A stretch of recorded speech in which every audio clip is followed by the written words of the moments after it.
You were there? Yes, we used to cover the court trial every day, and I actually was subpoenaed to appear.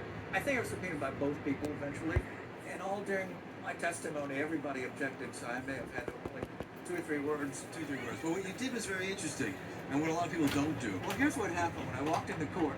Abby Hoffman.